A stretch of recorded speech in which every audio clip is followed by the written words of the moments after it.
दोस्तों, चलिए देखते हैं बायनोमियल थ्योरम में टीजीटी पीजी मैथ से रिलेटेड क्वेश्चन को देखते हैं।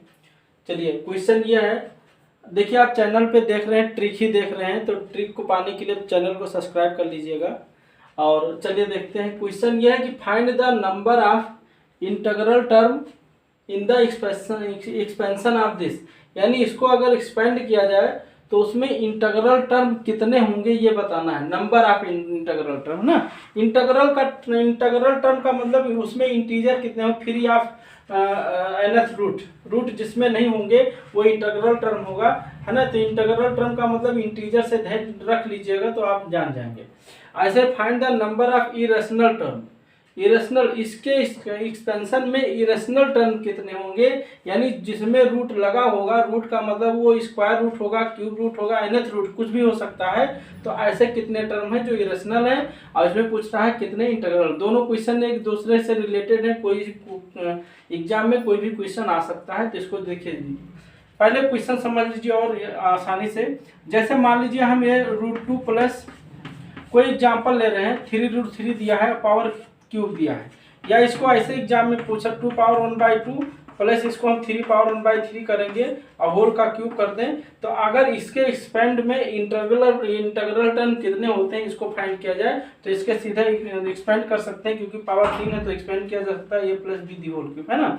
तो क्या होगा, ये क्यूब, तो इसका ये क्यूब कितना होगा, 2√2 हो जाएगा प्लस बी क्यूब, इसका क्यूब करेंगे तो 3 हो जाएगा प्लस 3ab, है ना। ये plus b the whole cube का फार्मूला चल रहा है, तो 3ab, ये का मतलब √2 इंटू बी का मतलब क्यूब रूट, ये क्यूब रूट ऑफ 3 और इंटू ये प्लस बी, तो क्यूब रूट ऑफ 3 ये हो गया। इसको अंदर कर दीजिए तो ये तो 2√2 हो गया प्लस 3 हो गया, प्लस देखो इसका गुणा इससे करेंगे तो √2 का गुणा 2 हो जाएगा, तो 3 2 जा 6 और cube root of 3 6 cube root of 3 हो जाएगा। और फिर प्लस देखो इसका गुणा फिर इससे होगा, तो इसका गुणा कितना हो गया, 3 3 जा 9 हो जाएगा, तो 3√2 इंटू क्यूब रूट ऑफ 9, है ना, ये हो जाएगा।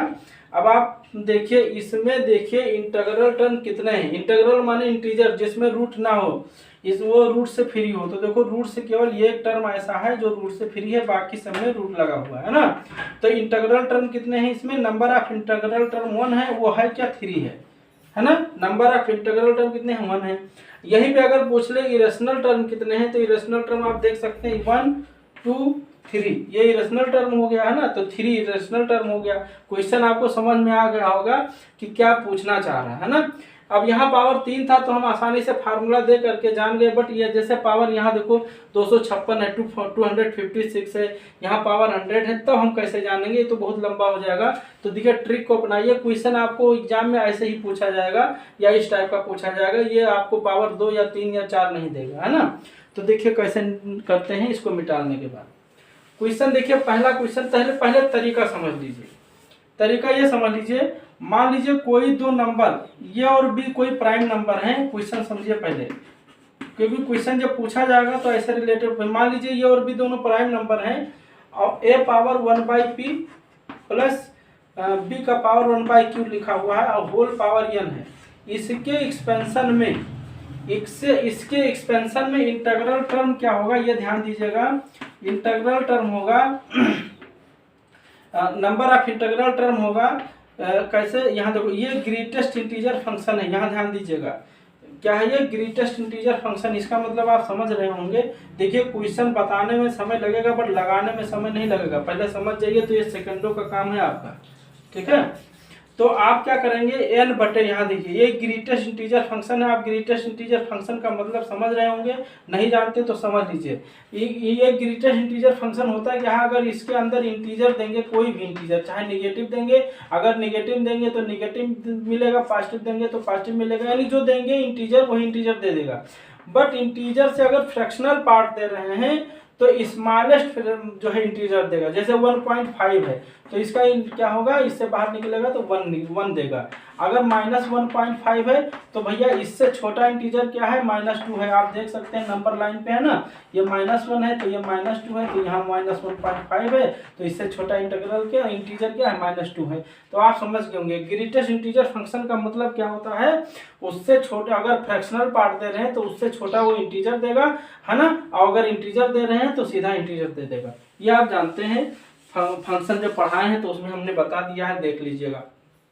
अच्छा, ये इंटीग्रल टर्म लिखा है, पूरा हमने नहीं लिखा है। तो ये होगा n अपान, ध्यान दीजिएगा, n अपान एलसीएम ऑफ, देखो n upon LCM of P Q, यानी इनका और इनका एलसीएम ले लीजिए, जो एलसीएम आएगा उसको, उससे n को भाग कर दीजिए।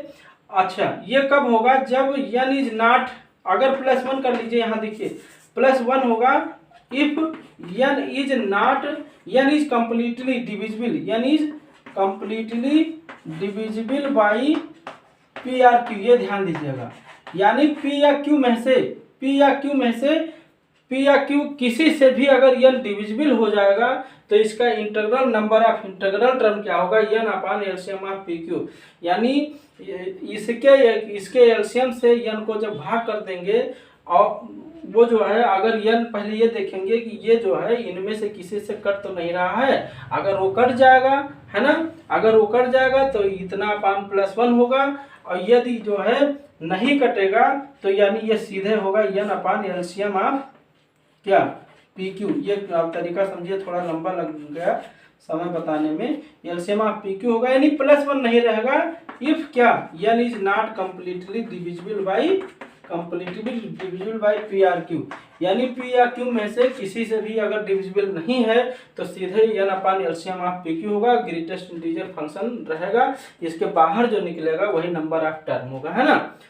क्वेश्चन देखिए, क्वेश्चन शुरू करते हैं यहाँ पे, इसका यहीं पे करते हैं। देखिए अब यहाँ पे चेक करिए, यहाँ 2 है, 8 है ना, 2 8 में से देखिए 256 जो है डिविजिबल है कि नहीं है, तो आप 2 से भी कट जाएगा, 8 से भी ये कट जाएगा, तो यानी दोनों से ही किसी एक से भी होगा तब भी आपको क्या लगेगा, ये पहला वाला रूल लगेगा, है ना।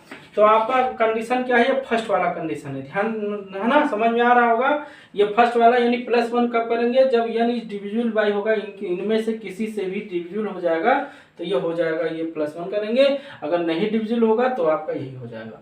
अच्छा, तो इसका आंसर क्या होगा, नंबर ऑफ इंटीग्रल टर्म, ये मान लीजिए नंबर ऑफ इंटीग्रल टर्म कर रहे हैं तो ये होगा इतना बटे n, यानी n कितना है 256 है, बटे किसका, इन दोनों का एलसीएम, इन दोनों का एलसीएम भैया कितना होगा, 2 और 8 का एलसीएम 8 होगा, और यहाँ से इसको +1 कर लीजिए, तो यानी इसको काट दीजिए, कितना होगा, 8 त्रिक 24, 8 दूनी 16, 32, और ये देखो ये आया 32 और +1, और चूंकि ये इंटीजर है तो इंटीजर देगा, 32 और +1 कितना हो जाएगा, 33। तो नंबर ऑफ इंटीग्रल टर्म कितने आएंगे इसमें, 33 आएंगे। जब इसको एक्सपेंड करेंगे तो इंटीग्रल टर्म कितने आएंगे, 33, यानी 33 ऐसे नंबर होंगे जितने में रूट नहीं लगा होगा। अच्छा, यहीं पे अगर यहाँ पे इरेशनल नंबर पूछ लेता, यानी नंबर ऑफ इरेशनल टर्म कितने होंगे, तो टोटल टर्म में से इतना माइनस करते थे।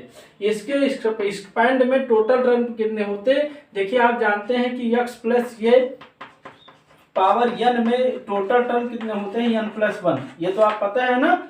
तो ऐसे इसके स्पेन में कितने टोटल टर्म होंगे, 256, यानी 256 +1 ये 257 होगा, और 257 में जब 33 हम माइनस कर देंगे तो साथ में 3 है ना, 4 गई, 5 3 2 224 इरेशनल टर्म हो जाएंगे। अगर यहाँ पे इरेशनल टर्म पूछता तो कितना होता है, 224, है ना।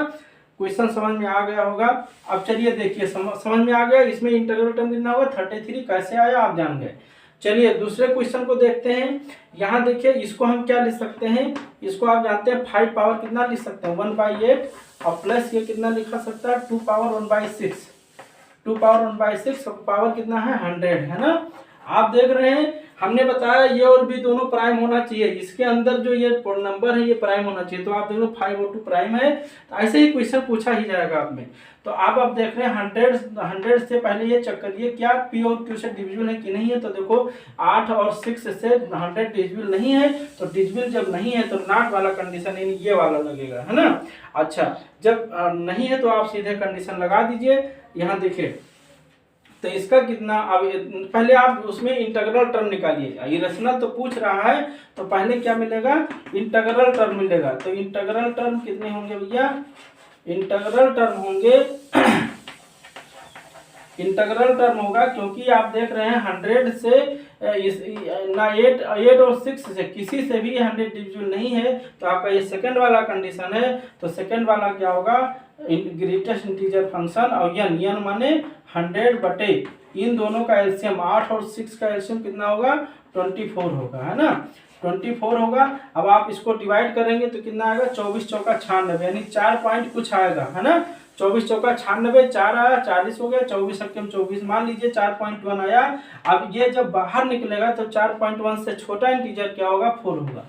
यानी इसमें नंबर ऑफ इंटीग्रल टर्म कितने हुए, 4 हुए, लेकिन हमें पूछ क्या रहा है, इरेशनल टर्म पूछ रहा है ना। तो आप क्या करेंगे, टोटल टर्म में से इंटीग्रल टर्म को माइनस कर देंगे तो आपको इरेशनल टर्म मिल जाएगा। तो चूंकि इसके एक्सपेंड में टोटल टर्म कितना होगा, 101 होगा, है ना। ये तो पता है, जितना पावर होता है उससे एक बढ़ के टोटल टर्म होता है ना। तो 101 टोटल टर्म हुआ, और 4 इंटीग्रल टर्म है, तो 4 माइनस कर दीजिए तो 97, है ना। 97 कितने टर्म होंगे, इरेशनल टर्म कितने होंगे, 97, है ना। ऐसे क्वेश्चन आपको एग्जाम में जरूर मिलेंगे, तो प्लीज इसका देखिए, थोड़ा सा समझाने में समय जरूर लगा है, बट आप जब समझ जाएंगे और एक दो क्वेश्चन आप प्रैक्टिस कर लेंगे किताबों से लेकर के क्वेश्चन को, और प्रैक्टिस में रखेंगे तो सेकंडों में लगेगा। ऐसे ओरल इसको लिखने की जरूरत है ही नहीं, ऐसे ओरल देखिए, पहले देख लीजिए 100 से 8 और 6 से 100 डिविजन नहीं है, तो सीधे इतना बटे इन दोनों का एलसीएम, तो इन दोनों का एलसीएम 8 6 24, नहीं 8 6 का एलसीएम 24 हुआ, तो 24 100 बटे 24 का ग्रेटेस्ट इंटीजर कितना हुआ, 4 हुआ। अब 4 अगर इंटीग्रल टर्म पूछता तो 4 आंसर हो जाता, लेकिन इरेशनल टर्म पूछ रहा है तो टोटल टर्म में से इतना माइनस कर दीजिए, है ना। तो बहुत ही आसान है और बहुत ही इंपॉर्टेंट है। यदि आप ट्रिक नहीं जानते हैं तो कर नहीं पाएंगे, बहुत कठिन हो जाएगा, ठीक है। तो प्लीज ट्रिक को पाने के लिए चैनल को सब्सक्राइब कर लीजिए और तैयारी आप आराम से करिए। Okay, thank you.